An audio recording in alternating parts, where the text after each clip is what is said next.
It's another week of 100 Thieves LCS. More weeks of discovery. We're learning things about our team. We're learning things about ourselves. We're learning things about each other. Mm-hmm. And that's why we're all here. Welcome to 100 Talk. The show to learn things about each other and 100 Thieves. Mm-hmm. Our guest today is LeVar Burton. Beautiful. I would actually love that. Yeah. I mean, do you think he's a fan? I know he's a fan. Active. He's active. Yeah, thanks. I can see it. Welcome to 100 Talk, everybody.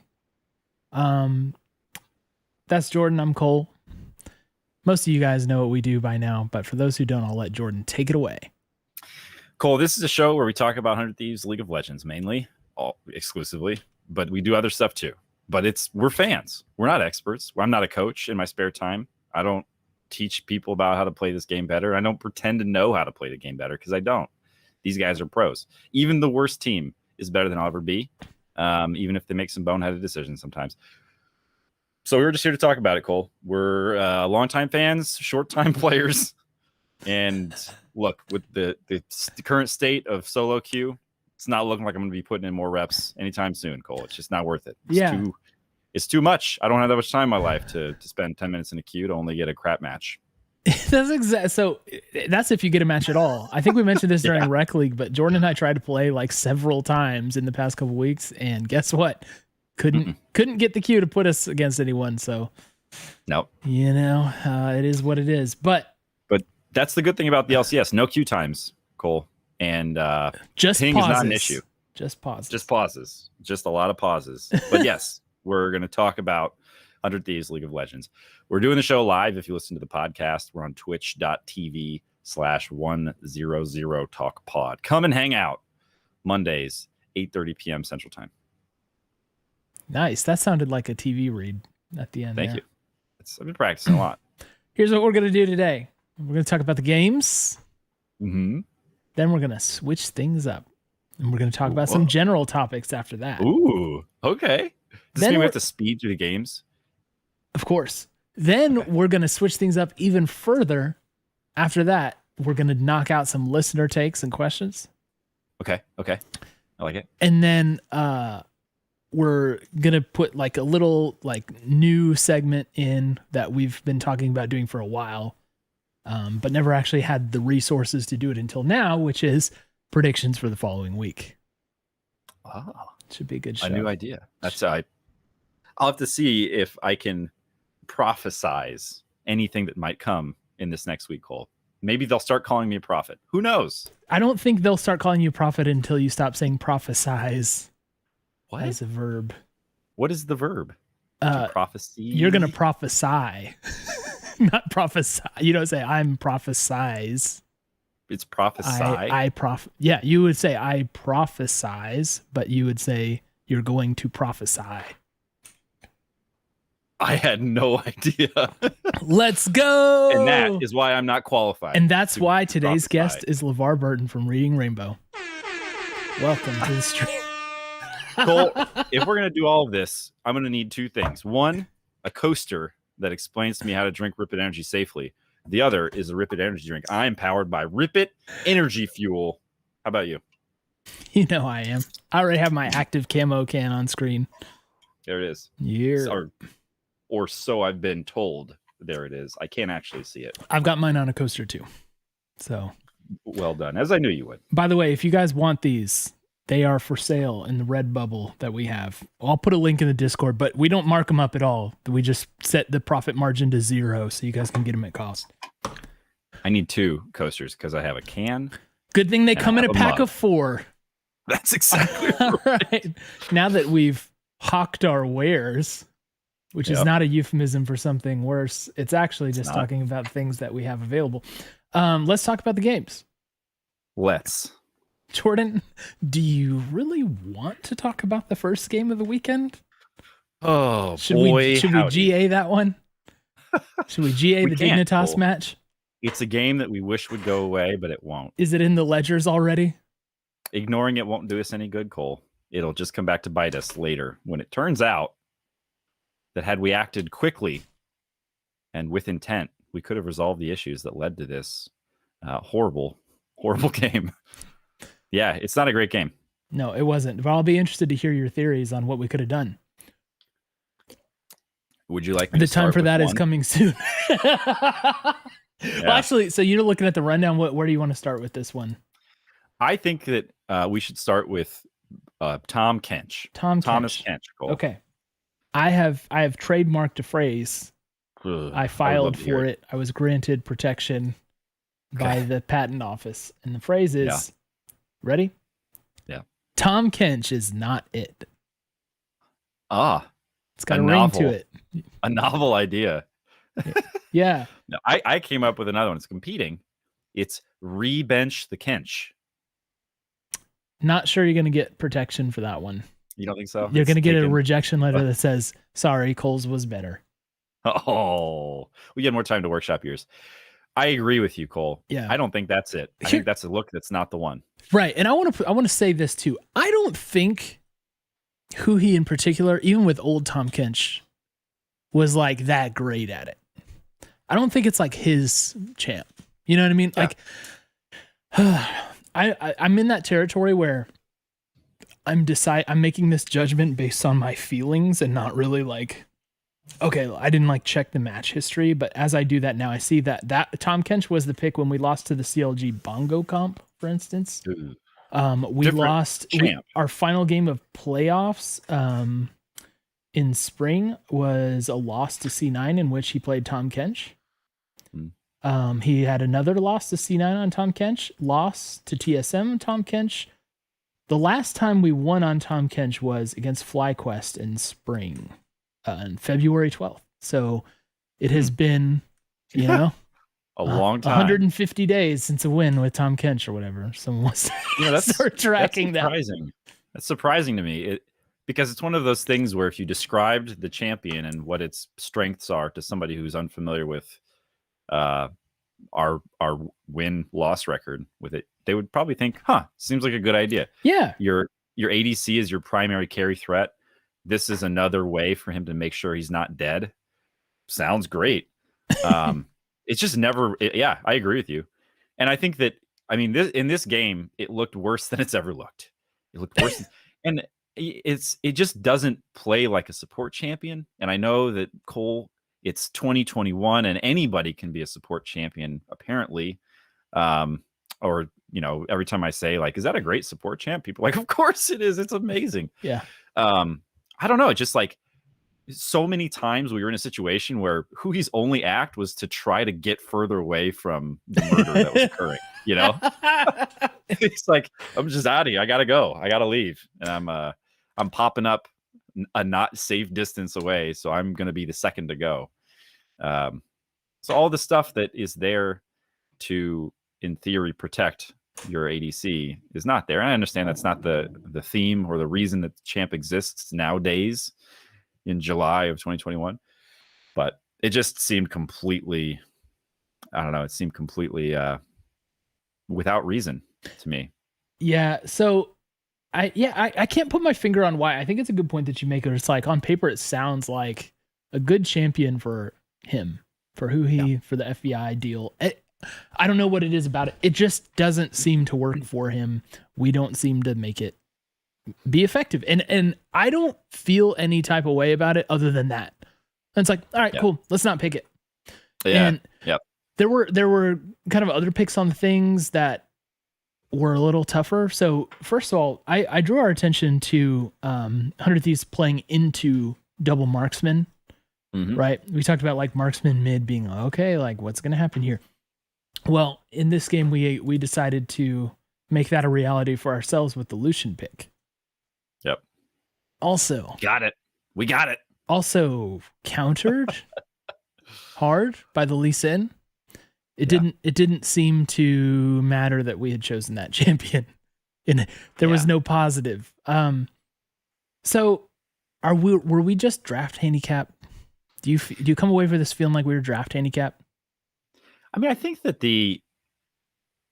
I'm beginning to notice a trend. I'm sure I'm not the only one. I feel like our drafts fall primarily into one of two categories. One is wacky, zany, This is new. Check it out. We've got the newest stuff. Obviously, this goes into that category. And the other one is just like, this is a great draft and team and will be hard to beat. And I think if that's the two ways you approach these games, then this is another one of those games where it's just like, it didn't work. It didn't work, and it wasn't close. And I don't think there are things that we really could have done differently to change that. Like, yeah, with more reps, maybe this gets to a better place. But it certainly doesn't feel stage ready. Certainly doesn't feel playoff ready. And I think probably the most telling thing is we didn't run it back, right? There have been comps we did that we ran back because we're like, that's a really good point. Our Karma mid, like lead off of the split was that way. Right. And that's, in some ways, that's encouraging, where you have the entirety of the team, staff, the players, etc. They probably all went back and watched the tape and said, you know what, if we change this one thing, I think I still actually have confidence in that. I'm guessing they went back and watched this tape and they're like, what is Tom Kench? Like, why did we think we could do that in the bot lane and have success? Yes, I understand that there are things that champion is now good at, right? Like getting a great knock-up, reliable knock-up, adding kill pressure in lane. Like, that's more what it's focused on now. But I think what we saw and continue to see is there are many other options for that he can do that with, and that he is like league's best quality on different champions. Like, Tom Kench doesn't add things to our lineup that we don't currently have. So I think that's why we didn't see it again. Yeah. That's a really good point on the whether we picked it again or not, because it does seem like our team staff is insistent on getting their way on things. Like, no, like we think this is going to be it, you know. But so good for them to pull off on what was clearly not working. Look, it didn't help that Aframu was channeling like the ghost of Ignar, I guess, on these hooks. Like that man landed every hook. And I'm telling you, right, that like his hook was, I wanted to call a pause and have like a technical bug investigation. I think the investigation would find out that he was playing Zelda. He had the hook shot and he beat the water temple and he switched to long shot because the range on it was like was further than it should be. I'm telling you, there were like 2 or 3 hooks that actually like ruined everything for us because it was like we're gonna get out with 1 kill and no big deal, and then like closer gets hooked back in on this crazy range. Like, how did he cheat to do that hook?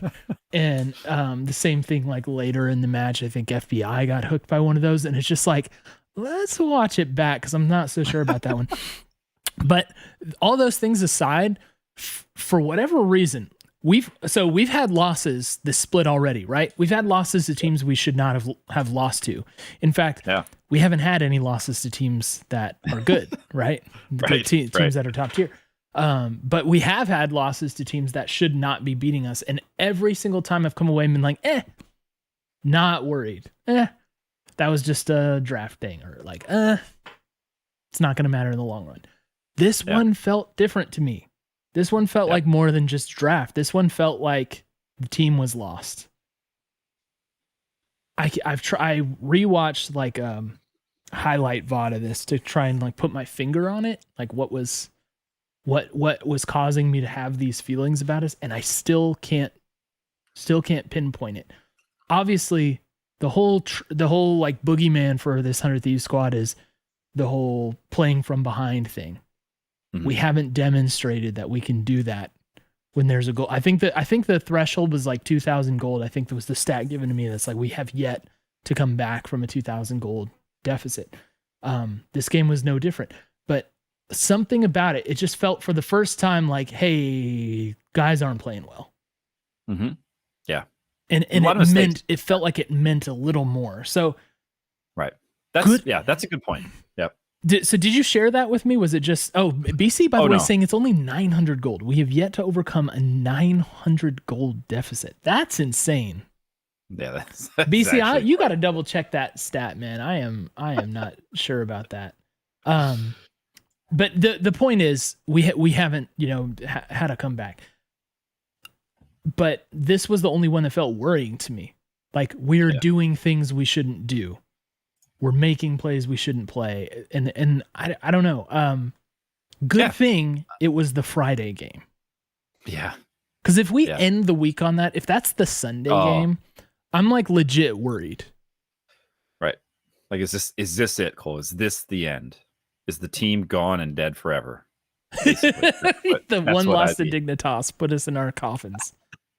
We looked that bad. We did. And I think, we've had other games where it's like playing back some of the conversations I've had, and, maybe it's copium, maybe it's whatever. But like, there are games where we've executed well. We were just, like, I'm thinking about the Yasuo game, right? We had the wombo combo set up that it was lacking the wombo. It was just a combo. It didn't kill anybody. It was kind of a meme pick, though. It was kind of a meme pick. But like, there are versions of that game where we win because we have enough items. Absolutely. We just didn't have enough items. Mm-hmm. We just weren't ahead enough. This game felt, I think for me, the thing that stood out in this game is how many times do we just like make objectively bad plays? Like, why are you in the river? Why are you back in the river? I even think like the casters called out closer on something. It's like, why are you there? There's no team around you. And there's just 4 of them. Your flash. Yeah, right. You don't have it. That's your only escape. You're Diana. Like, if you don't have flash, you're going nowhere. And then you're playing against Kane, and it's like, well, he can go everywhere. So it's not a fair fight. Walls aren't a thing. Yeah. So enjoy that, trying to run away from him. It's not going to happen. Got wall hacks on. Yeah. So, and it's actually interesting. I was just looking quick at the Saturday game, because my other memory of Dignitas is that they got whomped by EG. Oh, like, my gosh. Yeah. The top lane situation. Minutes. And I think it was partially just that EG was kind of trolling, and so they didn't win at 20. Yeah. Jizuke did something stupid trying to like put they were together. diving Nexus at like 18 minutes. He's going for the and one plays, He exactly, wants to be on the mixtape tour. Yeah, he's earned that. But that was where I was kind of like, this is not a team that you want to be. Or is that, misremembering that? What? No, this. Oh, okay. I'm looking way back in time. I don't know how I got to this. I was looking. You're talking about the right game. Yeah. So that was But then on Saturday, I thought this was interesting. They played against Golden Guardians, lost, and they had a pretty similar looking draft, right? They had it. They had the Kane, they had the Ziggs, they had the Gnar. So, I don't think it's just that like, well, we lost to a busted champ or whatever it is, because Golden Guardians beat the next day, and Kane didn't have an insane game that he had against us. Well, but at least they have like, oh, look what it did to 100 Thieves. We better think about this. Yeah. At least they have. They weren't first. They probably had something ready for Kane that made it so that he didn't completely just take over the game. Yeah. So yeah, it was. We looked bad. Like we had picks that didn't work, and we made a lot of bad decisions, and that is a combination that I think is more discouraging than some of the other stuff we run into when we run our goofy stuff, which is like, we're executing, it's just not working at all. So, scrap that, put it in the rejected ideas bin. And that's cool. We just need to have that bin and mind the bin. Don't just put it in the bin and forget about it. Right. Remember what is in the bin. Back into your papers of good and bad ideas, and then shuffle the deck. Don't do that. We'll just put this right back in here, and playoffs come, and we just pull a card. That's right. No, but it feels like we're doing that, which is that's reassuring. That's cool. Well, thank goodness all it was a Friday game, and you know how we are on Fridays, because the Team Liquid game, the big one of the weekend, was right after that on Saturday, and went into that feeling like, is this the time? Is this the turning point? We just dropped a game to Dignitas where it felt bad and it felt different. Yeah, and you're pointing to yourself. Jordan predicted a loss here because he has no faith in everything good. Don't listen to him, guys. Just don't. But the response was good, right?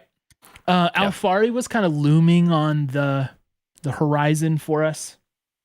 And thankfully, we got to see him make the most sad, hopeless face that you'll see. Yeah, it's if you watch like there's a fight. I think it's around like 20 minutes into the game where they get wiped.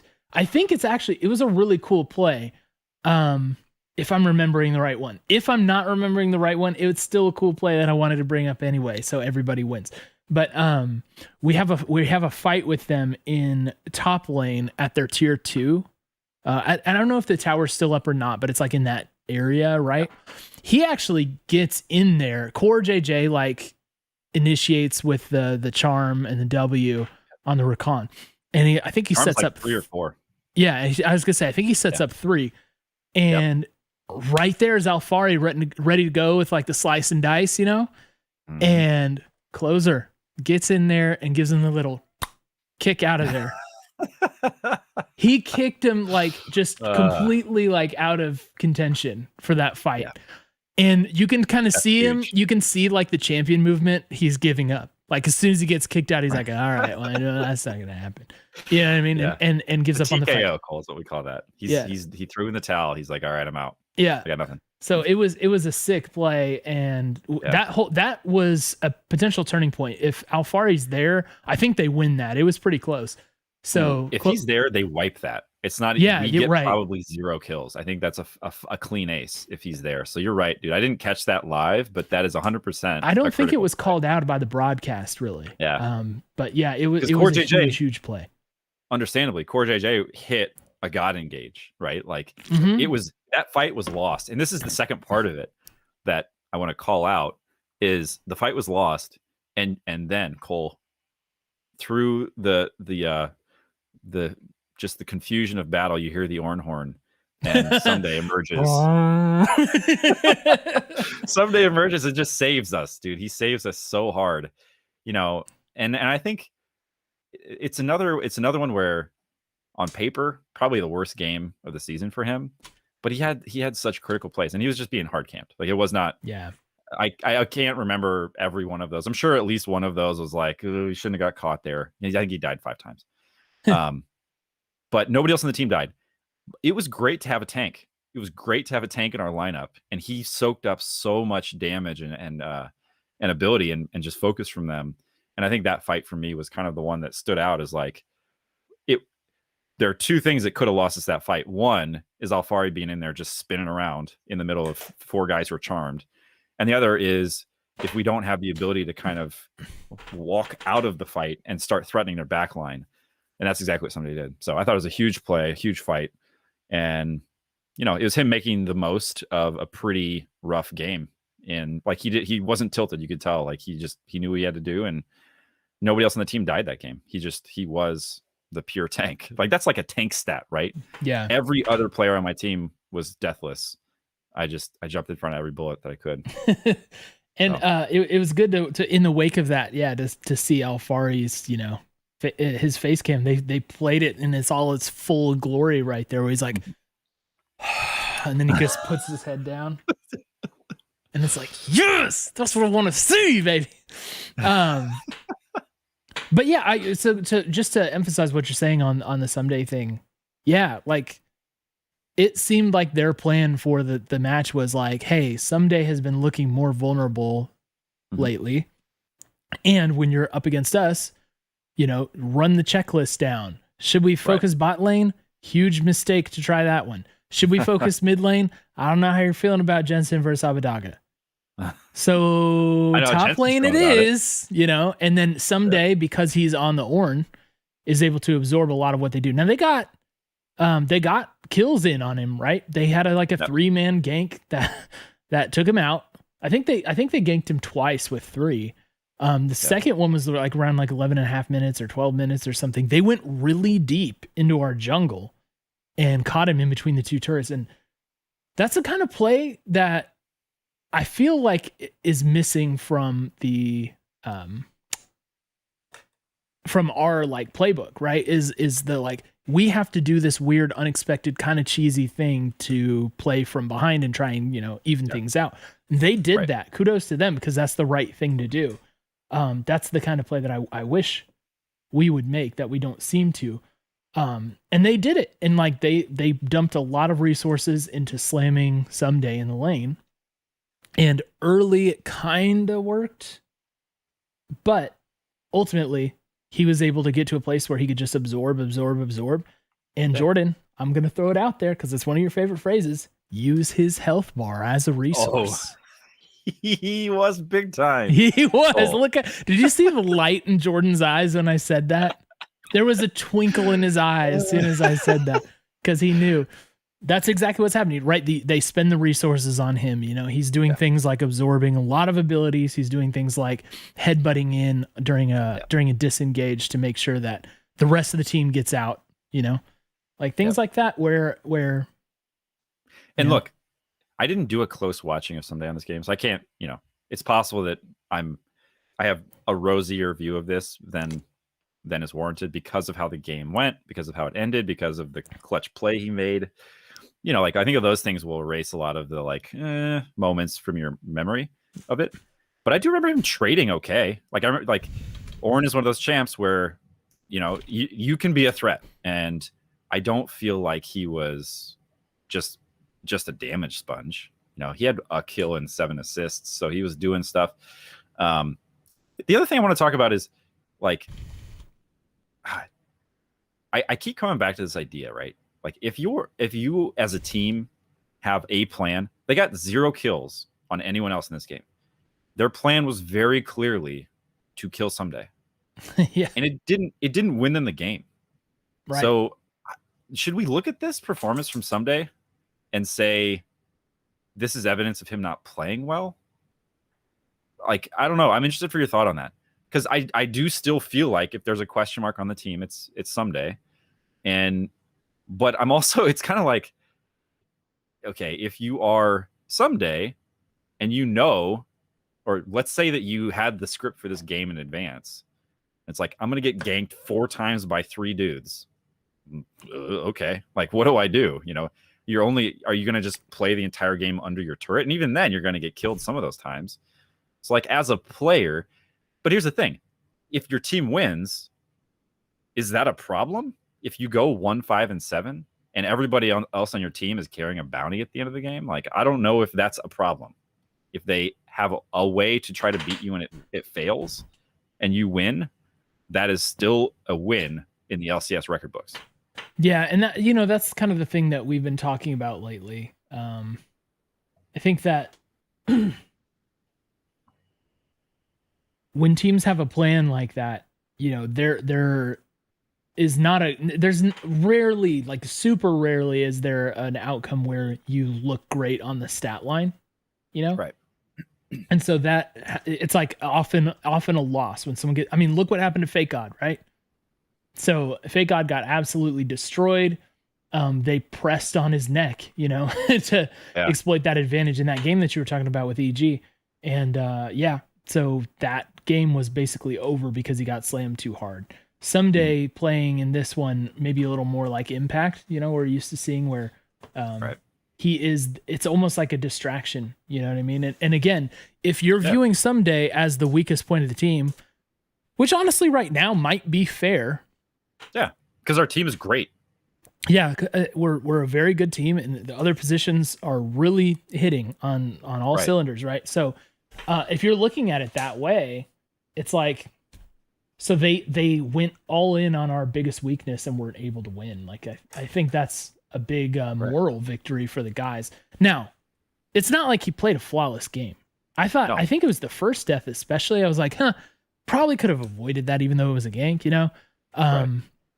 And I feel like that's kind of becoming a recurring thing for sure. Yeah. And you and I have brought that up a lot, this year, not even just this split, but this year we've been talking about some days level of play and be like, not as clean as it, maybe you would have expected. But the thing is, it's like the whole Thanos meme, right? Where it's like, what did it cost? Everything.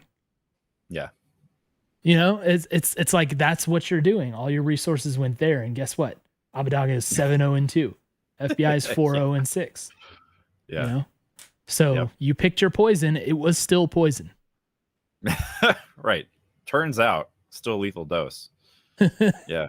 So I don't view this as I do think Someday didn't play the cleanest game, but I think that this wasn't a bad Someday performance just because he died 5 times or whatever. It's this was buying us the whole rest of the map, Yeah. Yeah, and we punish them when And they plus, continue to show up. let's not forget who this is against, right? This is against Alfari, who everybody, believes to be the number one top laner in the league and one of the top in the world, probably. A lot of people think that. And I would say if you're judging off a spring split, you'd be justified in having that opinion. Yeah. I don't know about this year. He hasn't quite reconnected with the team or whatever since he, scapegoated Jet and everything. But their strongest point, given every, resource to succeed, and it didn't work. So I think for us, that's a big win. Yeah. He finished his game without a kill. That's huge. Did he really? Wow. Huge. Yeah. He did. 2-5. Look at that. Wow. You'd love to see it. Yeah. So, and they went double marksman just to tie up some of the things we talked about. They went double marksman. I think we had a great answer. This is the other category. This is us playing historically great champions in the lanes that they are intended to be played in. Like this, you could you have run this team in like 2017, 2016? Probably. Varus, Ornn, LeBlanc, Lee Sin in jungle, and Thresh. Like, this is a beta? Somebody in chat. When is this from? The newest champion in here is not that new for sure. But like, this is us playing standard against the team who is, I would say in some ways, Rakan is I don't know if that's like super cutting edge meta, but they've got the Jensen mid, they've got the Diana jungle. I know this is unpopular opinion, but I thought Tactical played really well. So yeah, he was an inch away from completely wrecking us like 3 or 4 times. Very nearly one of the sickest Xayah plays I've seen in years. Yeah. When he flashed forward and got, I think, 3 with the feather pull, that was gross, dude. And like talking about trigonometry, man, he had his protractor out on that one because it was perfected. So yeah. Can I bring up something on a different topic? Yep. Okay, so we've been talking all split about, hey, Huhi, looking like probably the best support in the league right now. Okay, well, we got him against who everyone else says is the best support in the league. I think it's pretty clear who came out on top right here. There was one play in particular where Core JJ got a nice like little Rakan engaged early level. Maybe it was like level 3, maybe level 4. I don't remember exactly, but it was pretty early in lane.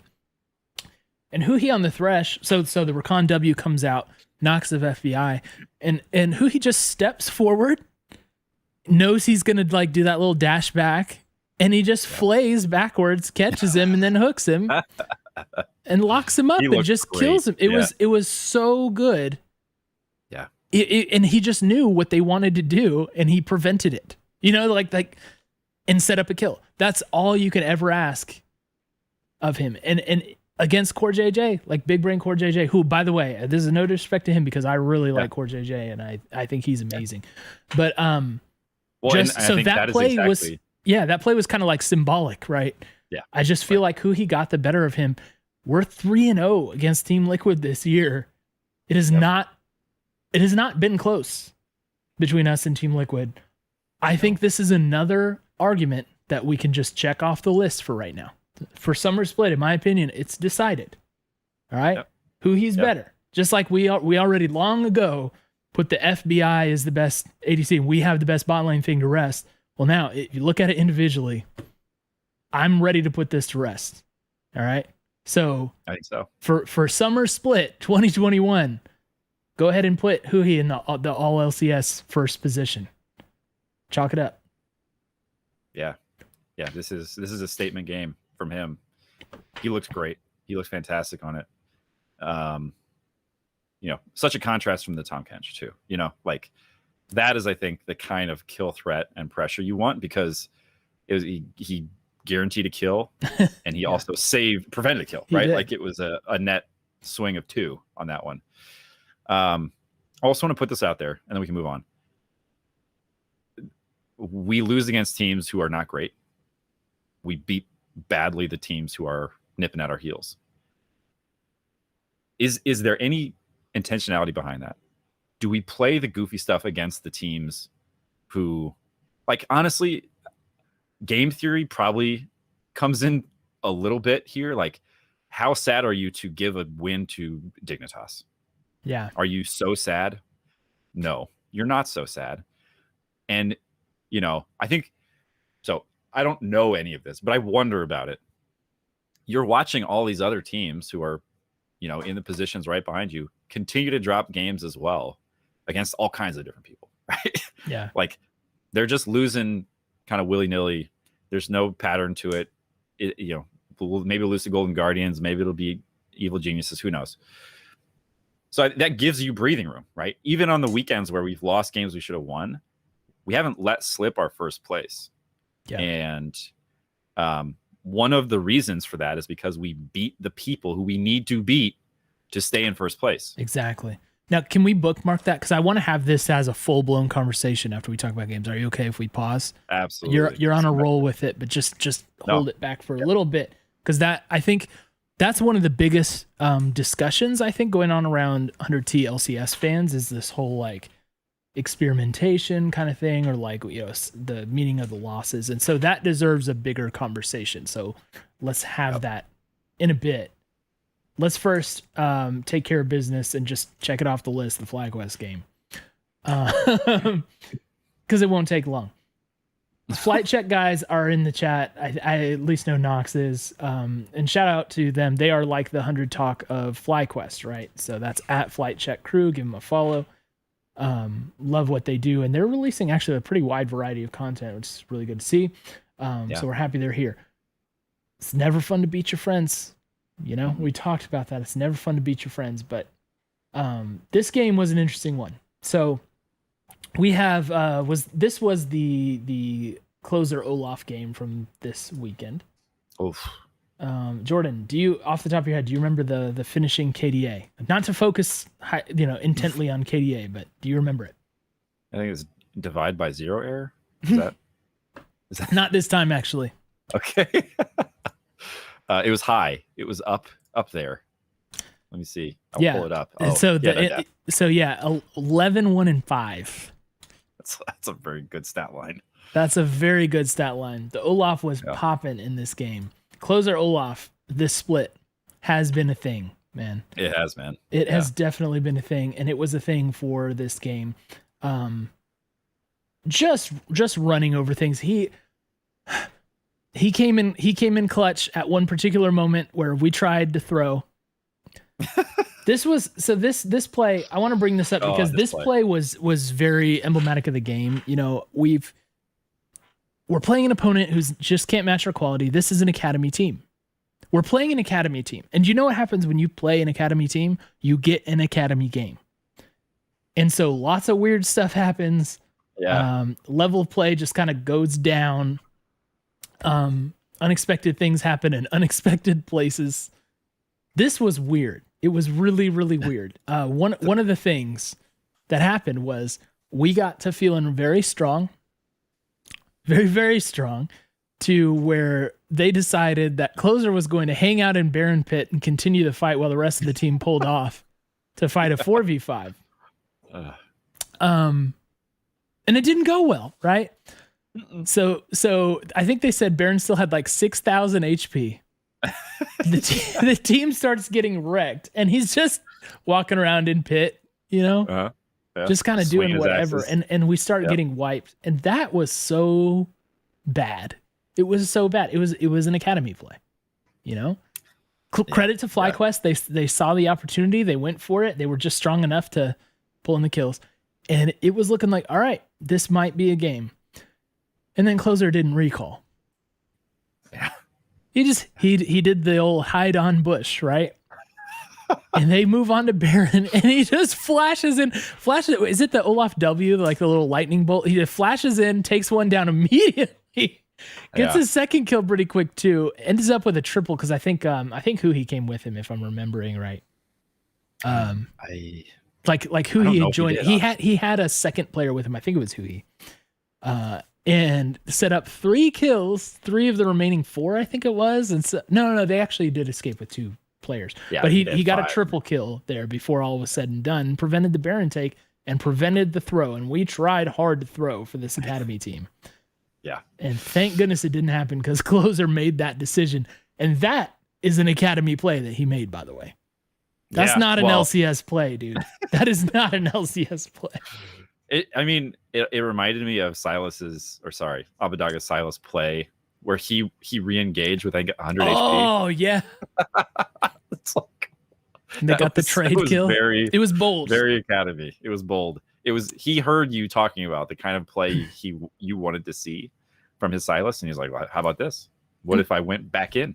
And look, this was against Triple, right? It's a little different. Like, Triple is not coming to the LCS with zero experience. This man was in Worlds play-ins and everything, you know? Yeah. He's not bad. And that was a very bold play. And thank goodness he got the kill there, even though he also went down. Abadaga went down too. But think how embarrassing that is for Abadaga if he just dies right there. Yeah, it would have been bad. Yeah. The dude can play aggressively. He was pushing the limit on that. He found the limit. Thankfully, it also included finding the other guy's limit. Yeah, but I loved the play style from Abadaga. That's what I wanted. You know, I've talked about the Silas. I think that pick can be so good for him. And stat line wise, it didn't look excellent. It just looks good. But when you watch it back, like, I think he was really like carrying some of these situations for us. And it was much more of the like aggressive carry kind of thing that I wanted to see out of him when he takes the Silas pick. It wasn't the 0-0-3. It wasn't the 1-1-4. You know, it was let's go kill him, boys. Yeah. Yeah. It was, we're going back in with 100 HP Silas, or we're showing up top lane and we're taking the Gnarl and we're Gnaring, right? Like we're gonna do that. So yeah, it was more reminiscent of his Akali games, which we know Silas can be. And some of those fights, I think it was 1v2, 1v3, like he was really scrapping it, which is what makes that champion so fun and also horrifying to play against, because he just didn't die. He wouldn't die in a lot of those fights.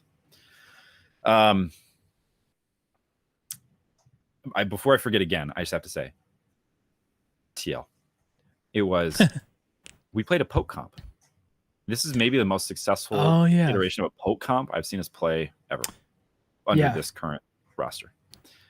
That's all I want to say. That's important. Yeah, they call that out on broadcast too. They're like, you don't think of LeBlanc as a poke champ, but the way Abadaga is using it, and the way good LeBlanc players use it, you poke. And of course, we have the Varus. Yeah, the Varus Qs.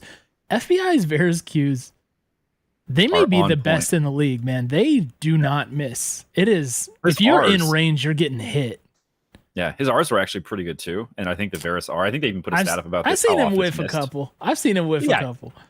But a lot of those Varus, like across the board, it must be one of the ults with the shortest range, is my guess, because I think it's hard to hit, and intentionally so. It's very strong. Oh yeah, it's definitely hard to hit. As an ADC player, I can tell you confidently, I've never hit one.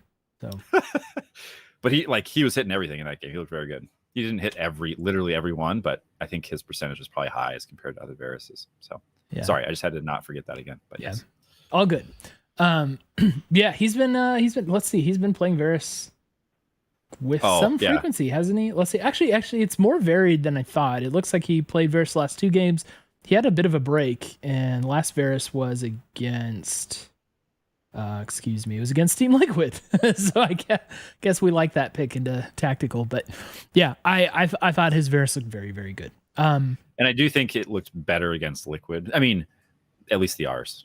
I saw somebody chat mentioning that. Yeah, he did miss more of the R's against FlyQuest, but that game against Liquid, he was just dialed in. You could tell. Cool. Yeah, I was gonna say I definitely saw some whiffs. So yes, but you're right. Yes, all in all, I think like as a fan, you come away from the FlyQuest game like not clean, right? It's the same like that. That is, if there is a catchphrase for 100 Thieves fandom for Summer Split, that's what it's been. Is like we could win a little cleaner, right? And you certainly felt that way about this game. So I think that brings us back into the conversation that I told you we need to have, like in a more broader sense, right? Yep. Is, we've already made the observation that we are undefeated against the historical good guys in the league, right? Like the big three, if you want to call them that or whatever. We did actually drop a game to the surging EG last week. Yep. But but handled them earlier on in the split. We still got one more to play with them. So right now we're 1-1 against EG, but we come out to play against the big guys. And then we drop our games. That here are all of our losses. We lost Dignitas, we lost EG, as I mentioned, we lost Golden Guardians. Again, the first time they caught fire with the licorice change, we run into them. We ran into the Bongo comp of CLG and lost that one. We ran into Immortals in the very first weekend, and they got that dub. So those are all of our losses, which is crazy. We've only lost 5 in Summer Split. Hallelujah. Yeah. But definitely not losing to the TSMs, the TLs, and the C9s of the world, at least yet. So contextualizing that, that is the difficulty, because so many people throw out this experimentation take, right? It's like, the teams are experimenting, and, they're not like really trying to pull out the best stuff. They're not really trying hard against weaker competition, and they want to see where they stand. They want to limit test, all that stuff. Look, that is so overblown and a convenient excuse for LCS teams. It just is. Right. It's so easy to say that when you drop a game to a team.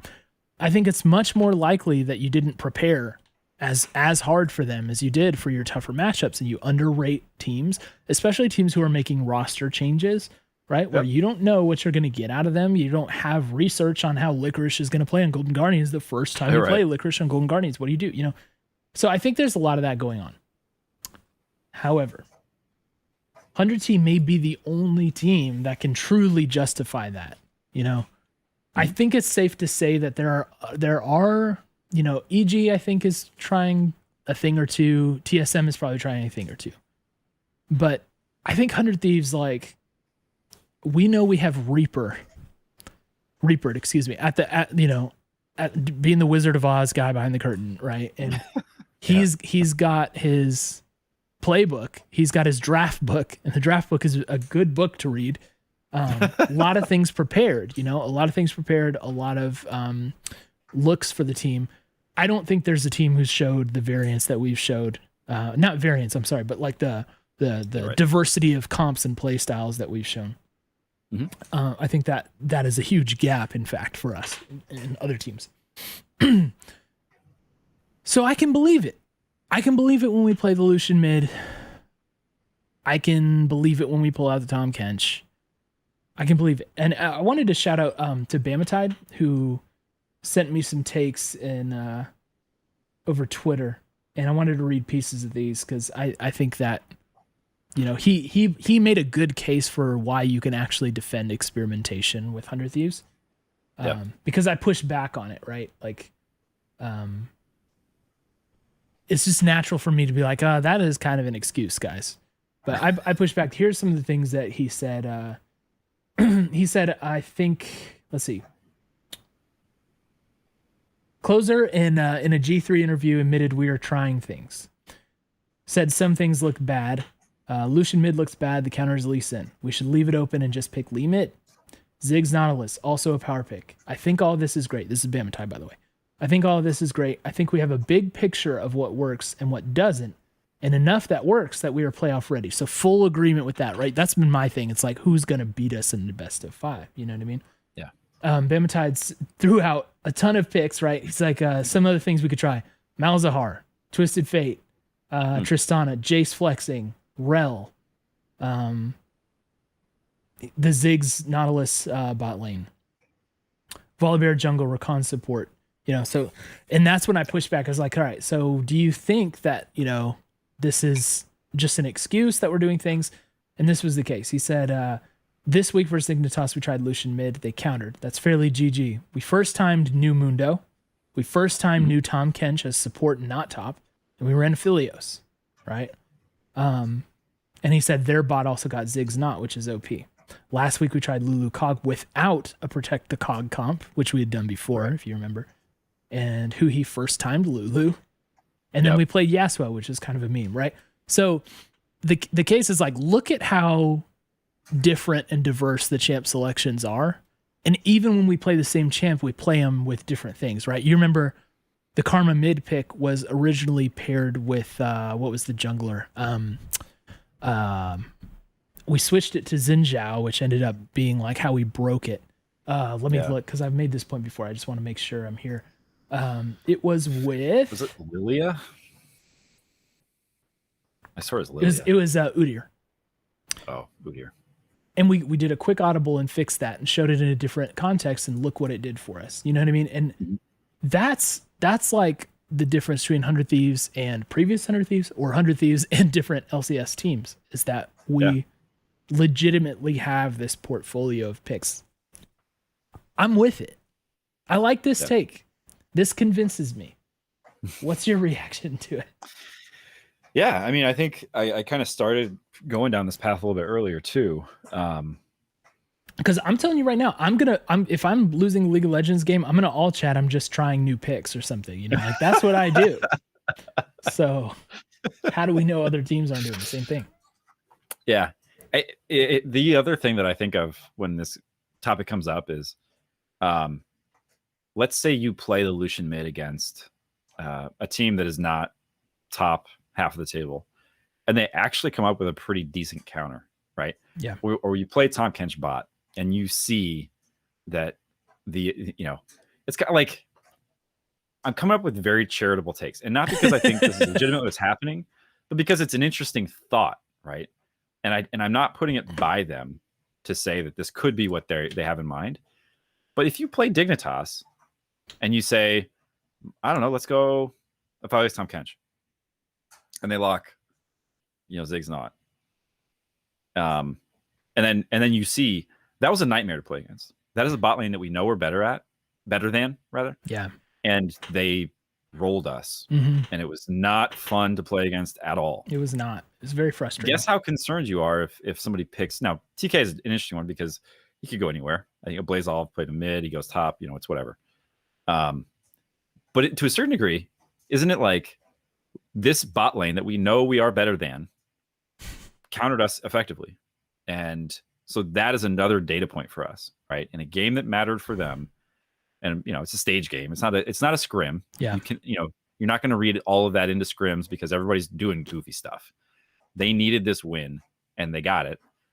And you leave and you say, yep, that is effective. That's a good answer. And so if we see somebody lock an early TK and we can try to push that into the bot lane, we know that we've got some counters. I don't know. Yeah. But I think it's an interesting piece of like, every game that you're playing these champions in, you're not just experimenting for your own team. You're getting data on what it's like to play the counter into it. Yeah. Right. And I think that's valuable too. And you can get that data and then say, hey, do you know what we can do? Come playoffs time, let's pick Ziggs, have them counter it with their ADC pick, and move it to support. Because remember the Senna Ziggs bot lane that we played and who he just ripped him apart? Like, we've got an alternative look, right, for that pick. So we can, that's things you have to account for when you're researching what can 100 Thieves do to us. And, all your research is going to come back as they will beat us any way they desire. How else do you explain how reliably we're beating and how badly we're beating the teams who are closest to us in the standings? And how either we are so unreliable that we have major problems, but like, it just feels like at this point, you don't 3-0 TL and you don't 2-0 TSM and C9 if you're not onto something. Like, this is not just random happenstance. Yeah. We're 16-5 on the split, right? You don't get that win percentage by having high variance. Yeah. So, right. Yeah. So I don't know how else to explain it other than to say we're trying things. And I saw BC earlier say 4 of our losses are on one and done champs. So very clearly, when we need the win, we don't go to those champs. Yeah. And hey, and I'll make the final point I'll make on this is one that I think Chad is they're gonna have to set a wellness check for me, because I'm gonna make a comparison. Because do you know who else had a really similar trajectory as this, where started out the split red hot, basically looked untouchable, kind of inexplicably started dropping some games to low quality opponents, like kind of leading up to playoffs. It was 2020 G2. Optic, nice. 2020 G2. Ooh. And Okay. they 3-0'd Fnatic Go in the on. finals. So that is the comparison that just seems to start sticking out for me. Is if you remember like the attitude of that team, it was kind of like they're gonna be a little trolly with the picks, kind of frustratingly so, against the weaker opponents. Yeah. And not worry about the strong opponents. They're just going to play their game against strong opponents and beat them. You know what I mean? Yeah. Right. And that's what it feels like for me right now. It's like we have that vibe. And it's not 2019 G2, which for me was personally like it felt more threatening to me back then than in 2020.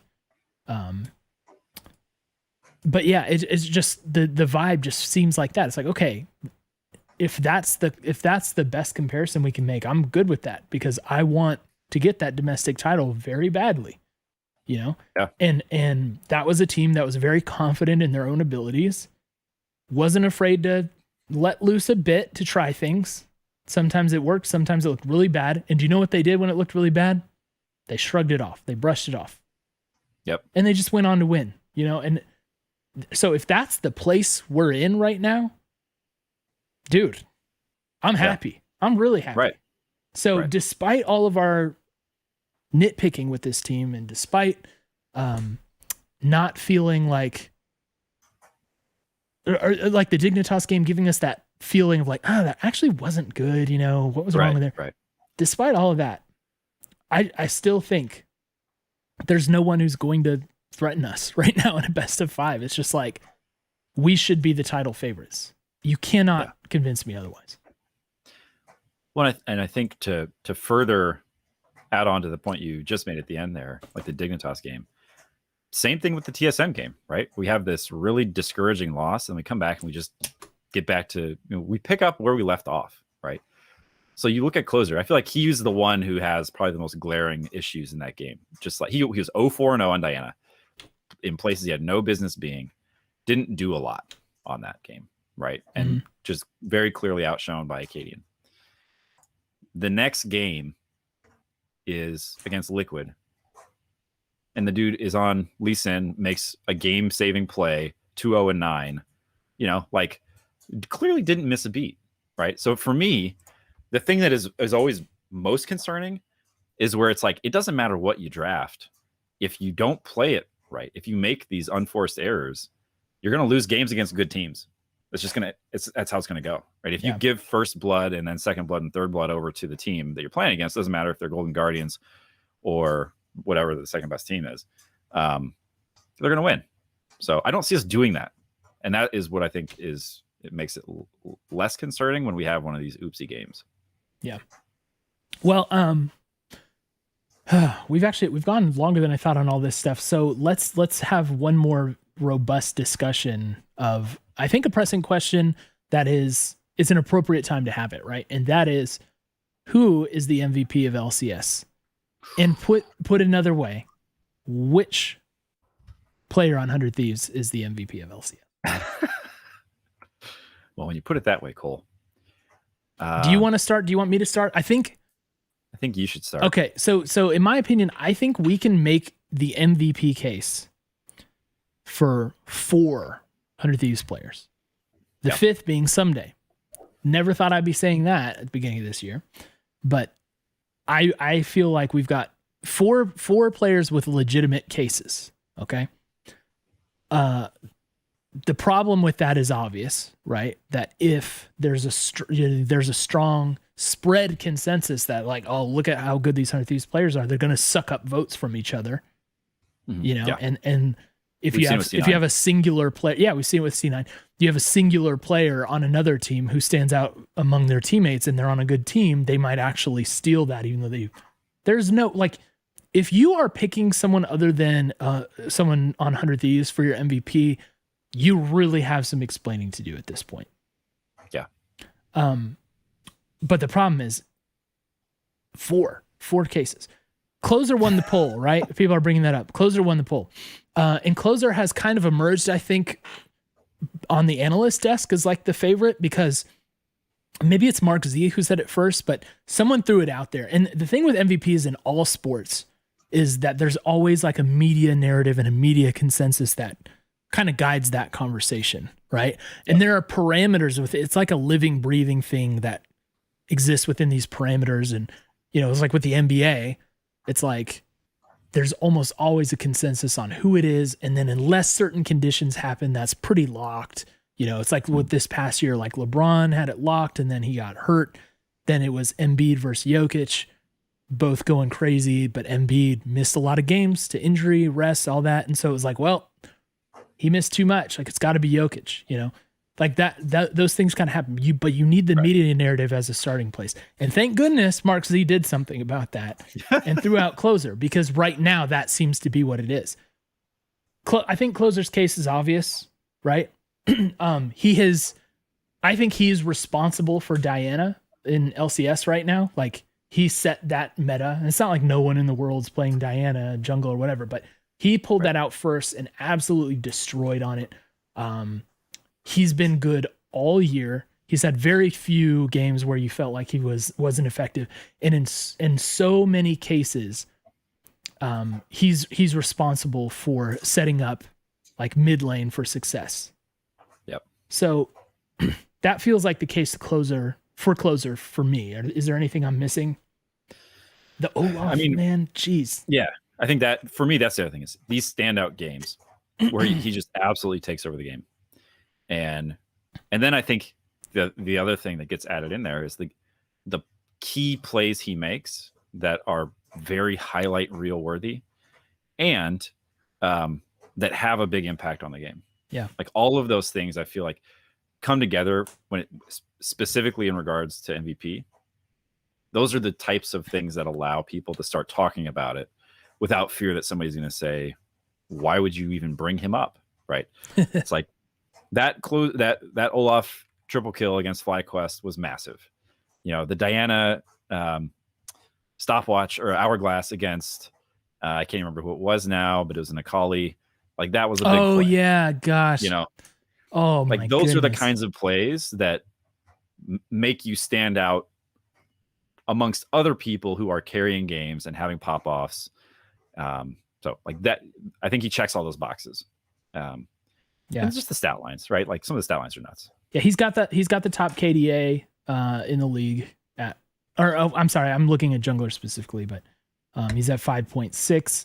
NXI has only played 6 games. He's at 5.3 in second place, but for anybody who's played like most of the season, at least, the next highest is like a full point below Closer on KDA. Yeah. Wow. Let's see, his stats, like they look pretty good across the board. And I think he does so much as an enabler, which is what you want, that's going to be a big deal. So Closer, an enabler who can carry. Enabler who can also carry on the right champ. Yeah. When needed. Yeah. So moving down the map, Abadaga. I think one of the case for Abadaga, he doesn't. There have been some standout games, right? The Karma pick early was incredible. The Akali pick early was incredible. Now he seems to have settled more into a not front and center carry as much. He does have his moments. We saw some of those moments on Silas. It looks great. But it does seem more of like a team-oriented player. Yeah. But I think the main case resides in the fact that he was the player change between spring and summer. So, we switched Reaper and Zix, but we also put in a very strong mid laner. And look what the team is now compared to the same guys and a weaker mid laner in the split before. I think that's a lot of where his case is. Plus, if you ask me, mid lane in LCS just looks worse than it has in a long time. So the fact that he's doing consistently well just automatically puts him up in front of a lot of people. I mean, like Perks is not consistent right now. Power of Evil is not consistent right now, and I never got it anyway, right? Jensen looks like probably as bad as I've seen him look, period, this year. I don't know what's going on, but it just seems like the level play in mid lane is not as good. So we have the best performing mid. And that's like the quarterback position. Anything else to this case? I think that, as you talk about kind of the MVP narratives, he'll get votes from the people who almost take this in a literal sense, right? And the people who vote literally for MVP are never in the majority. And so I feel like you very rarely see somebody who is truly so valuable to a team get the MVP. Because I think that is the argument, right? It's like, look where they were and look where they are. And he is the change. So, I think it's one of those things where you could, I mean, like, what's his wins above replacement? Yeah, it's crazy. Yeah, right. It's very big. So I agree with you. Like, he doesn't have the same kinds of his resume is not the same as closers even. So I don't think he's going to beat closer out for it. But I don't think you can argue the value that he's brought to the team either. So yeah. And the statistical case is pretty good. It's not flawless or whatever, but it's pretty good. And I think a worthy candidate, right? Then you move on to bot lane. Your point about the last sentence, your point about the quality of the other mid laners, I think is important too. Yeah. Then move down to bot lane. You got FBI, who is gapping everyone. Like, there isn't anyone who's close right now. There just isn't. Again, we decided this a few weeks ago. It was clear that he's just better. I like consistency of the bot lane as a whole has been incredible for this team. I think the bot lane's been the most consistent element of the team. He's clearly the best AD carry in the league. He looks fancy and flashy. He's doing it too. CS leads are always incredible. It's pretty reliable. You can look, okay, what are we at? 10 minutes? Okay, yep, 30 up. It's pretty reliable, right? Unless he's playing fasting Senna. Yeah. Yeah. Again, I think a crystal clear case for him. Yep. And then we got Huhi. We talked a little bit about it earlier. He outplayed Core JJ, in my opinion. We're 3-0 against Team Liquid this split. Sword Art, we're 2-0 against TSM, and Sword Art hasn't looked particularly crazy this split, in my opinion. He has his moments. He's good. He's a very good player. I'm not disrespecting him at all. Yep. Who else is it? Vulcan had one good weekend. Who else is it? Yeah, I don't know. Yeah, there's so many players who I think people automatically go to, and they want to say, well, yeah, not their split, but yeah. I feel like those guys are going to get votes, and it's going to make me feel crazy. It's like, how can you do that if you are entrusted with the power to vote in this? This is not a universal. There's no universal suffrage for MVP. There's maybe a fan vote.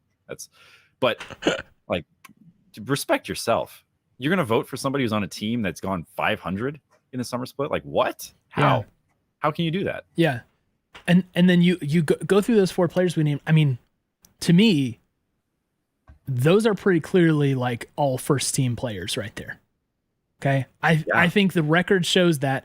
I understand if people want to put perks above Abadaga based on track record, but if you're talking current form and performance this split, I don't think your case holds water, but I get it at least, right? So it's like minimum 3 players on all LCS team, probably should be 4 on there, right? Then you look at the, actually, before we talk, well, no, let's look at the competition for it and then make our individual picks. Okay. Who else are you going to name for this MVP award? All right. To me, 3 names come to mind. There's going to be Spica, I think, is the obvious next person down the list. Spica, right? Plays well, looks good. Good player, good team. Cool. I don't think he's been as good as closer. I just don't at his position. Yeah. I don't think I'd put him above any of the 4 that we mentioned. I think maybe you can put him over Abadaga. And if you contextualize MVP to mean, because people contextualize it to mean different things, right? Right. A lot of people, in fact, I would argue the majority of people probably want to pick the best player on the best team. Okay? Yeah. And if you want to use that criteria, it's got to be one of our guys. All right? First of all, definitionally, best player, best team. We're the best team. Here you go. Right. But there's also like who is the most singular value for their team, like who makes the team completely different, and if you remove them, the team is not what they are, and that's where the Abadaga case is particularly strong. That's also where Spica's case is particularly strong, I think, for this split. So yeah, I think Spica's case is okay. I don't think he has it over our guys, but I think Spica's case is okay. Core JJ, I think, is a perennial community choice for this, which ordinarily, like I said, I'm totally on board with this. I don't think he's been the same this split. Just that team has not been the same this split. So I don't think that's his fault either. I think that dude is an incredible player, likable guy.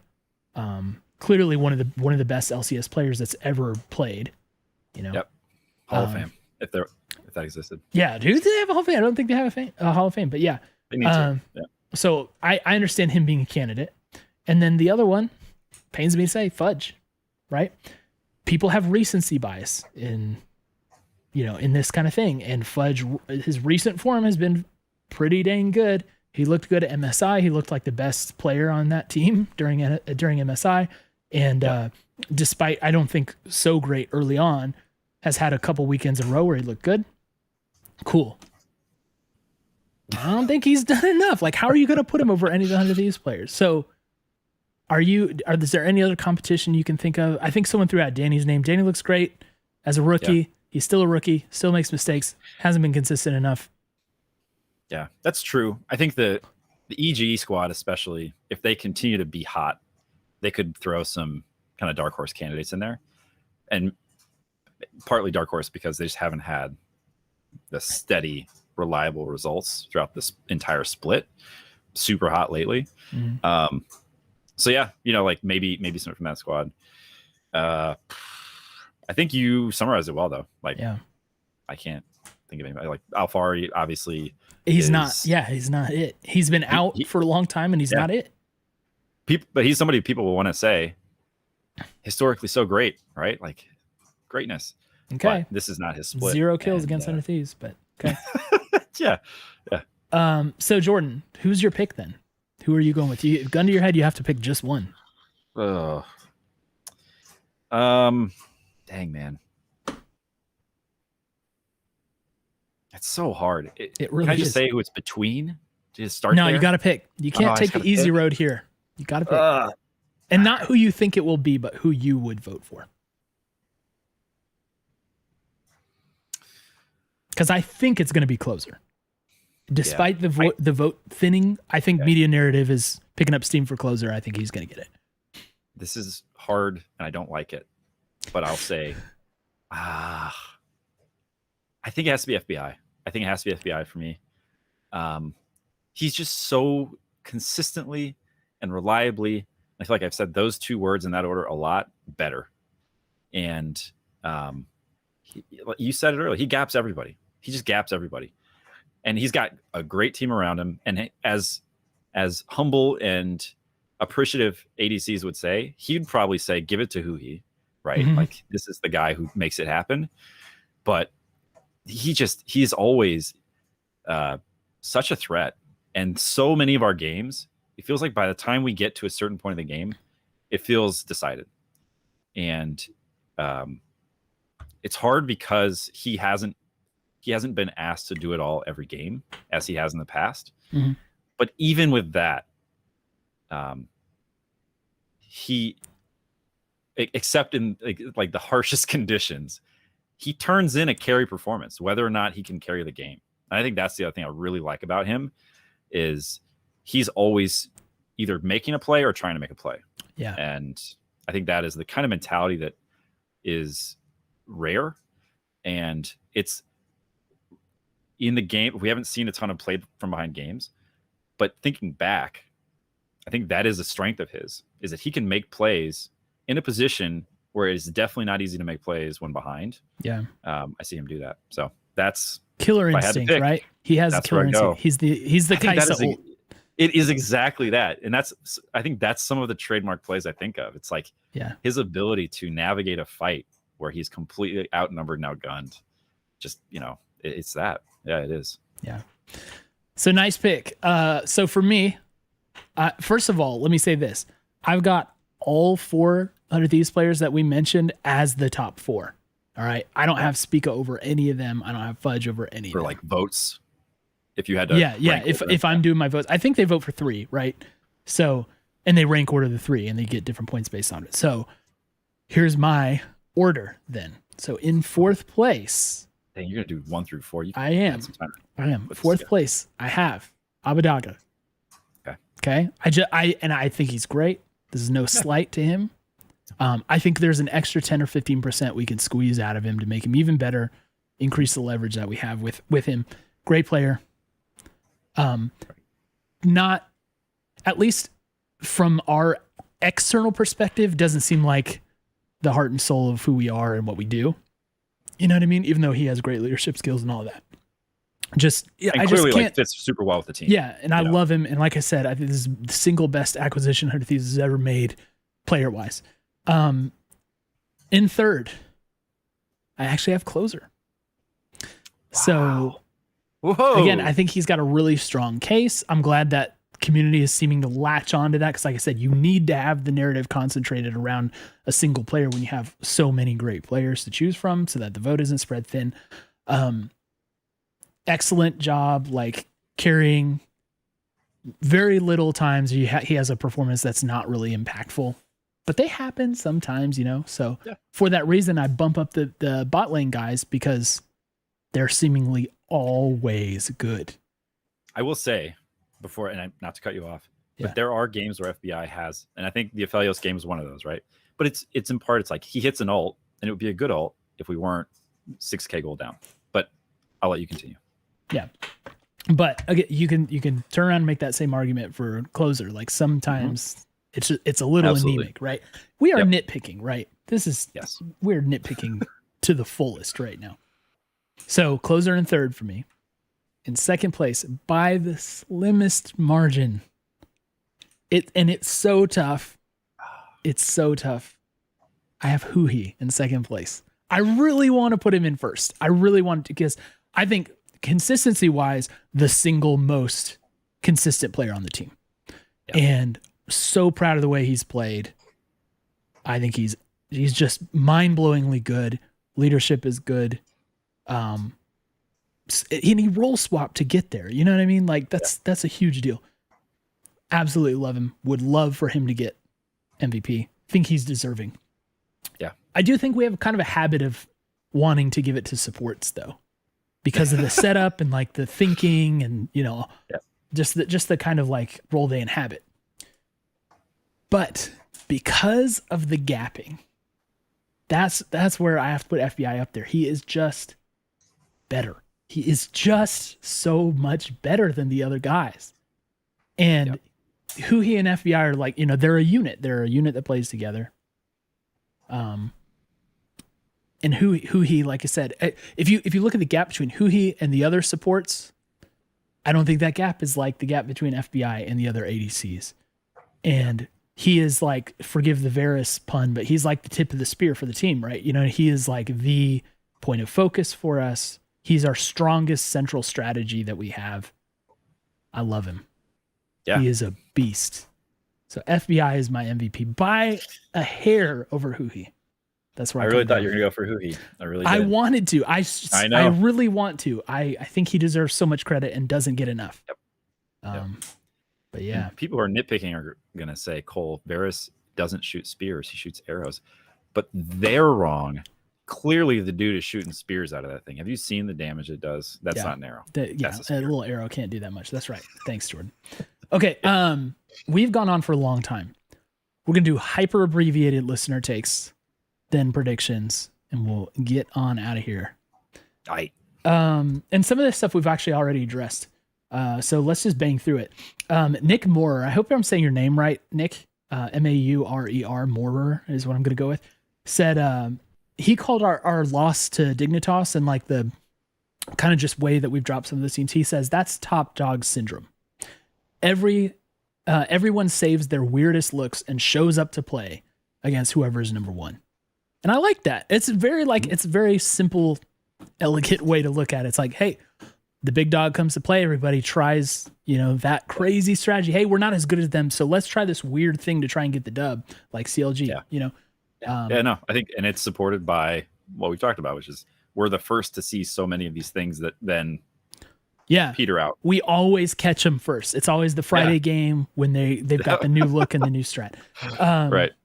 And by the end of the weekend, it's figured out. Daddy Titan says, I'm happy to see 100T still winning against the big dogs in the LCS, although I think all of them are pretty abysmal this split. We really need to take these last few weeks, which is just 2 weeks left, by the way, and hone in on a few specific playstyles that work for us and perfect them.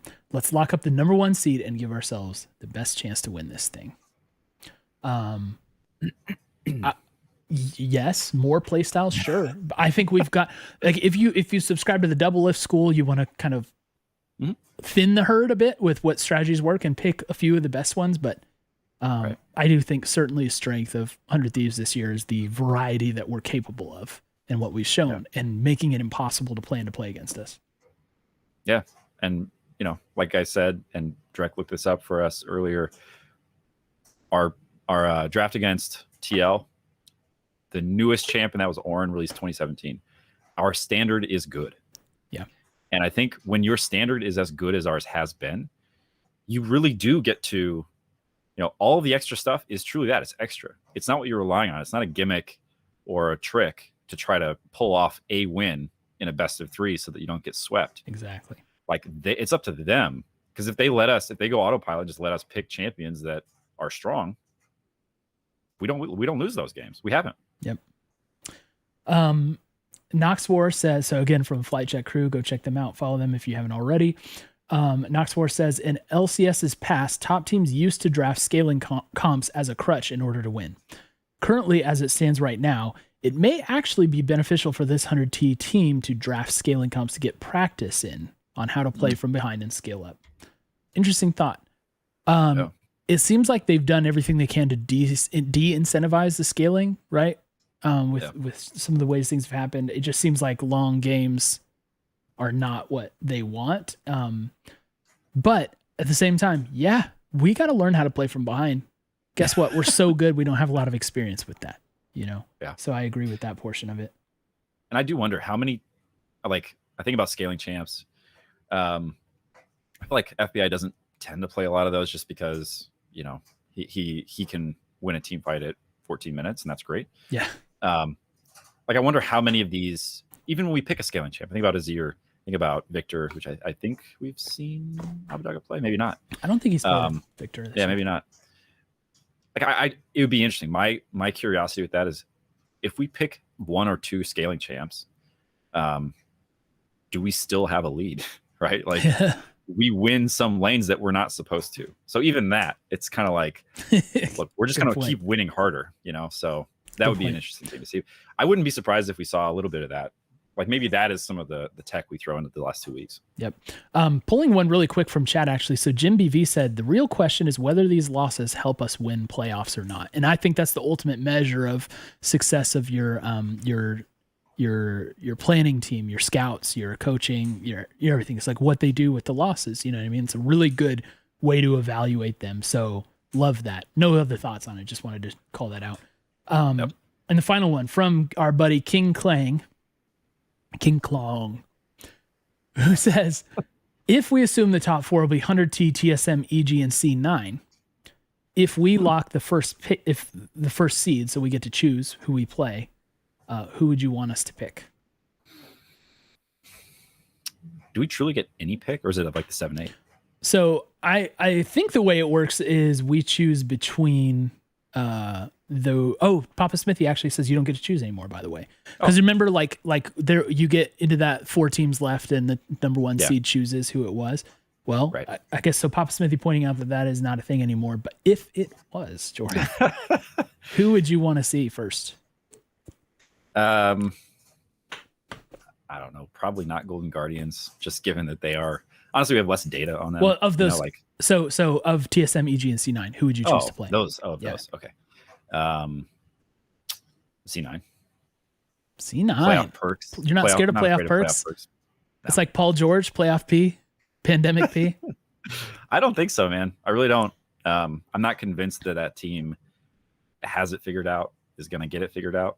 I think they've got a lot of stuff to figure out, and I think they've been kind of struggling to do that ever since MSI.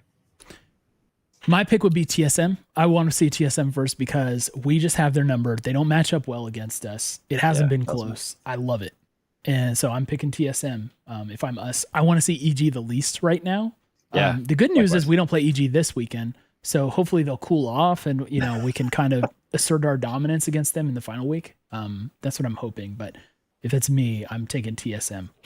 All right. So speaking of like who we're playing and predictions and everything, let's knock out this next week and get out of here. All right. We've got C9 coming up on Friday, Jordan. They're tied for third place, 24-15. The last weekend, they went 1-2. They lost to, let's see, they won against, hold up. I think I wrote this backwards, I think. Were they 2-1? Were they 2-1? I have that they lost against Immortals and won CLG and Golden Guardians, but they beat CLG. Is that backwards? Gosh, my note. That's it. You're right. That's it. Okay, cool. Sorry, my notes were written in a backwards way for that. So, how do you feel? Do we win? Yeah, I think we win. I think the streak continues. I'm doing this now based on history and what we've learned from it. And it's that we don't tend to lose best of ones against other teams that are also competing for top spots. Yeah. So I think this continues here. I also think we saw, if we really proved that someday on like a weak side champion can absorb pressure. And if Fudge is the current pressure point for C9, I think we're good. So I'm a little more scared of them right now than I have been like the last time we played them, for instance, but I do think that we win this game as well. So that's a dub. Saturday against CLG, they are in 10th place. They are at 10-29. 0-3, Team Liquid, C9, and Immortals. Jordan, do they like bongo comp us again? They look like a very sad team. It is disheartening to watch them play. We don't lose to them. There is no Demonte revenge storyline. I'm sorry. It's not happening. Well, Jordan, I hate to tell you this, but it's Tanner time. It's not. Don't say that. It's Tanner time. You know what happens when it's Tanner time. His team loses. We get the dub against CLG, baby. 2-0. You don't have to go at him like that, Cole. You don't dislike Tanner. Come on. So here's what I'll say. I grew to like him a lot more than I thought I would while he was on 100T. The problems I have are with the fans, the cult of Demonte, not Demonte himself. So no, I have nothing against him. But I do think we win. Sunday against Immortals, Jordan. They're in 7th place. They're 17-22. They won 2, one against C9, one against CLG, and they lost to TSM. How are you feeling? I'm no longer afraid of Immortals. At certain points, I felt like they had our number. I don't think that's true. Revenge, I think, was giving us some trouble in the past. Not really worried about him anymore. So I think this is fine. I think we win. I think we win as well. Immortals hasn't really been relevant since Gilhoto said his mess about the gap has closed. And little did he know he meant the gap between Immortals and the 8th through 10th place teams. So I think it's a 3-0 this weekend. Now, I'll say this. Prophet Cole has been wrong 2 weeks in a row. So after being undefeated before that, Prophet Cole has now been wrong 2 weeks in a row. But this is when I'm back in the saddle. The 3-0 incoming. The 3-0 of C9 to be completed this weekend. Yeah. I can't wait. I cannot wait. My main message to sum it all up. This is a good team. Sorry about the Dignitas loss. That was weird, right? That was weird. That was weird. But we're back on top. We're the title favorite. We're the MVP favorite. And we got the best fans as well. So, guys, this week is about to be one. We will see you on the other end of the 3-0 weekend. We got Special Rec League coming up this Thursday, going Valorant instead of League of Legends. That's the plan. We'll verify that technically we can make this happen as we have in the past. But yeah, so on Wednesday, we'll tweet out a forum that you guys can sign up to play Valorant. We'll do some custom 5v5s. And Jordan and I will cast with Observer Cam, making the MVP return. Hey, I want to make sure. Are we intentionally holding on Gucci conversation just because we've gone long? Oh. I know. Oh. Thanks, Fake Cloud. Fake Cloud reminded us the bag. Okay. Let's talk Gucci. You got to do it. You want me to just launch into it? Okay. You got nothing for me. You're not looking for me on this one. All right. So the Gucci product was dropped today. It was, if you haven't seen it, it was a red bag. I think it's called Off the Grid, and it's a different model. Like the Gucci makes this model of bag in other colors and whatever, but they made a special color of it with 100 Thieves badge on it. It's a $2,500 bag, typical for Gucci, right? And therefore not exactly in the price range of most 100 Thieves fans. Now, most humans, most human beings, yes, most non-1 percenters, are not going to buy this bag. And I think that was kind of a cause of some pushback on this thing. There were a lot of people like, oh my, like, why? Who's going to spend $2,500 on a bag? You know. So I had some thoughts on that. So what we'll do, I'll talk about the price point and that kind of thing, and then we'll talk about what it means for 100 T's. So Jordan, if you want to share some thoughts maybe on that side of it, you're welcome to when we get there. First of all, people complain about 100 T prices all the time. They're $35 t-shirts in the store available all the time, and people will complain about that. And by the way, they're much higher quality than like your regular t-shirts that you'd buy, even close to that price point. I feel like the Foundations line in particular brought back some of that quality that maybe in the past 300 or 400 Thieves drops seemed to drop a bit. It's back up with the Foundations line. It's nice. It really is. And people complain about that. So naturally, there's going to be a lot of people complaining about a $2,500 Gucci bag, plus tax, by the way. And if you're somewhere else, there might be import fees. Oh, sure. Be careful. And yeah, there's no denying that that bag is very expensive, especially for what it is. It's not leather. It's a Gucci bag. That's what it is. And that's kind of, I think, what people are missing about this is like, first of all, what 100 Thieves is they're not your typical gaming brand. They're not they're not going to just slap the logo on a bunch of Razer products and sell them to you, right? Like that's not the history of this org. The history of this org is doing things a little bit differently and positioning in a higher price bracket, a higher quality bracket, and a more innovative, positioning. That's why Gucci is a big win for them, right? We'll say more about that later. But you have to understand, like, the people who are in the audience for this are not, they don't think about things the way that we think about things. You know what I mean? If you're in the market for a $2,500 bag, you don't have the same take on why you're buying bag or why you're buying clothes or which clothes or bag to buy. Okay. So at that price point, you've got money to do, most of the things you want to do. Your relationship to fashion and clothing is just different. What you want is, it's almost like a costume, right? You select clothing for a vibe that you give off, right? And you're not, if you're buying like a Gucci shirt or whatever, and you're going to wear your Gucci shirt, you're not going to wear it in the context of your regular normal clothes. Also, you're going to pair it with things of similar quality, similar aesthetic, right? You're going to kind of go hard at it, right? You're not going to be dressing plain. You're going to be dressing flashy. You're going to be dressing for effect. And it's almost like an experiential thing. Like you and I might allocate a certain amount of money for a weekend where we go to Vegas and we're like, hey, I'm just going to spend $500 to gamble because it's fun and I'm just going to do this. And, that's part of the experience. Well, dressing at that level is an experience as well. You're wearing clothes, again, for the feeling that it gives you and for the situations that like the way that it makes you feel and the vibe you give off. Like that's how you're dressing. You're not dressing because I need a good quality shirt that's going to keep me warm in whatever situation. Right. So the mindset is not the same. It's not, I have this clothing budget and I need to get the most out of it so I can have a variety of clothes. No, it's like, this is fun. I'm doing this for fun. I'm doing this for experience. Okay.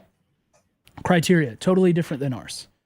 and that like it's priced to force that almost, right? Like again, you're not going to wear these things in like a normal clothes context. You're going to go all in on those things. That's why you're seeing like the fits that they put together in that marketing campaign, the promo that they did for this.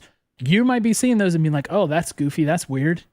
Like, look at Yasuo. Oh, wow. Look how wide his jean legs are, right? Look at how oversized that jacket is on him. Right. The colors between the jacket and the polo, that looks a little weird. I wouldn't do that, you know? Like, that's because the criteria is different.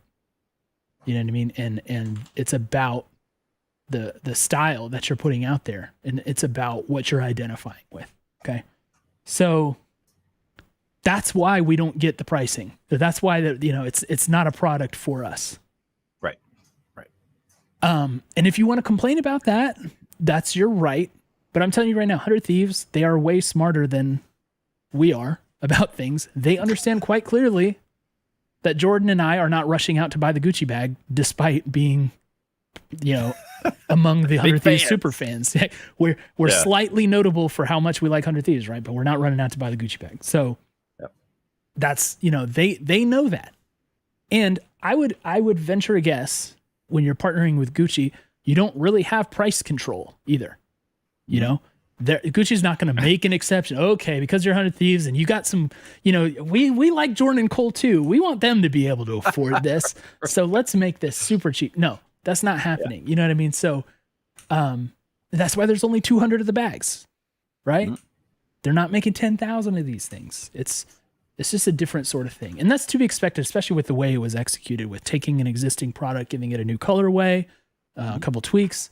Like that's just economically how that thing would work. So it's not really about that. It's about doing things that push the envelope. Like how many orgs can say that they've got the Gucci collab, right? It's about positioning us. We're a premium brand. Like we're different than all the other ones. We have to distinguish ourselves, like from Team Liquid, say. You know what I mean? They're not going to do that. They're not going to have the Gucci collab. It's a different thing for us. And just think about what that means in the context of esports. Now you got the stories out. Gucci partnering with this cool esports org. What are they doing? What's that about? You know, that's the kind of story that can transcend beyond the esports audience, right? And that's what you want. You want those doors to open. You want to be seen as pushing the envelope, and that's what this is. Yeah, it's an interesting point you bring up about TL, and you know, like their partnerships team's crushing it too. They've got Disney, right? That's a big brand. That's a very successful company. You know, they are worth more than Gucci. Yeah. So if you're looking for somebody with deep pockets, right? Like that's a great one to be partnered up with.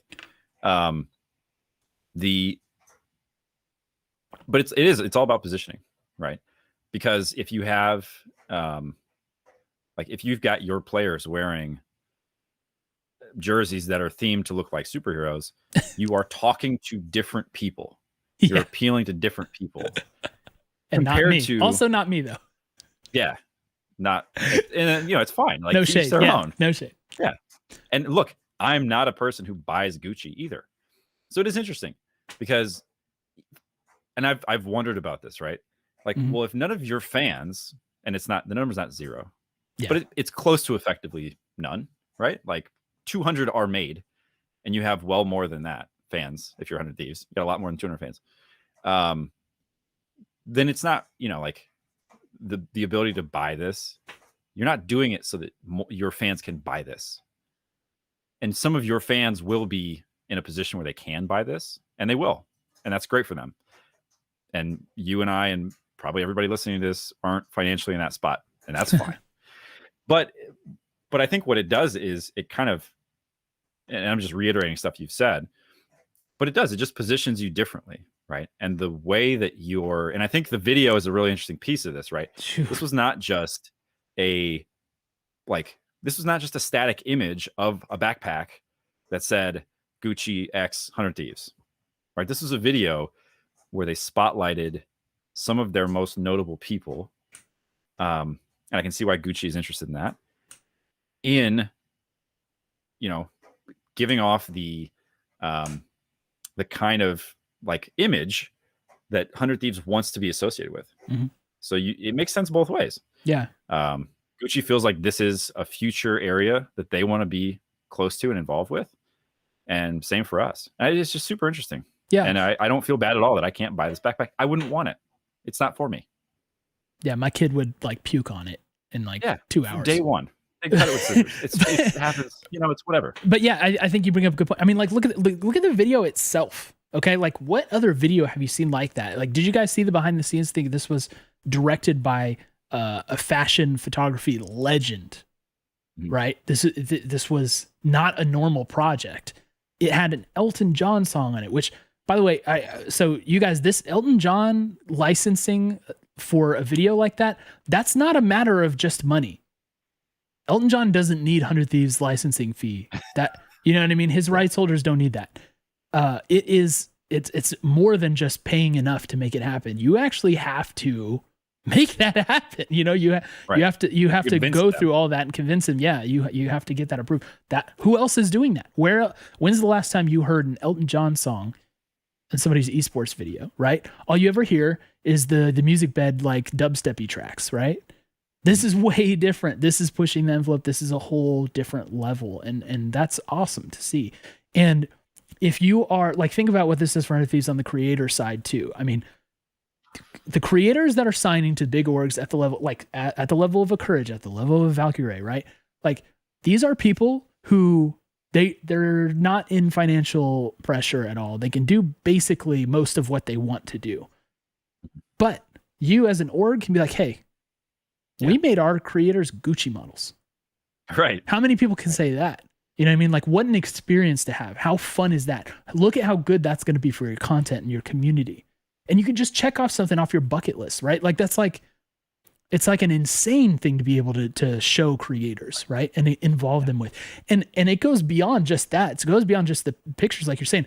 On that site, on Gucci's site, there's like profiles of each creator in that video. And it's not 4, it's like 10, 12. It's like, it's a lot, you know what I mean? So and that's Gucci.com. Right. You may, that's a website that probably gets a fair bit of traffic. Yeah. And these are like the extra things that 100 Thieves can do for you as a result of this, that just like position you differently when it comes to signing talent and continuing to grow the brand and continuing to look down the road at what other opportunities can we unlock for people. Right. And look, these top creators, tons of money. Money doesn't get you partnerships with Gucci. Money, they look at these millionaires and they say, welcome to the Gucci store. What can we help you find? Right? Like you are a customer of Gucci. You're not a partner or a model. Like that is differentiation. Yeah. And you can be somebody who has a lot of money and you can't buy your way into this. This takes sway and it takes respect. So yeah, it's huge. It's huge. And I think it's super cool. It's super cool. It's great. And also one more thing on this. If you didn't think the bag like looked good or whatever, that's cool. That's fine. You can react to it however you want. It's a pretty cool bag, man. And contextually, like it can be pretty awesome. So it may not be like the cup of tea that you're used to or that you love, but I think that's a pretty solid item. And I'm glad they went with that instead of, a $600 t-shirt or $1,200 hoodie or something like that. So, right. All right. Now, after having the longest, this has to be the longest episode in 100 Talk history. Has to have officially hit that. We'll wrap it up now. Thanks guys for being with us, especially if you stuck with us for the whole thing live. So look at that. Happy to have you in here. Please hop in our Discord if you're not there already, putting that in the chat. Please follow us on Twitter if you haven't already, putting that in the chat too. And as always, we love you and we'll miss you already.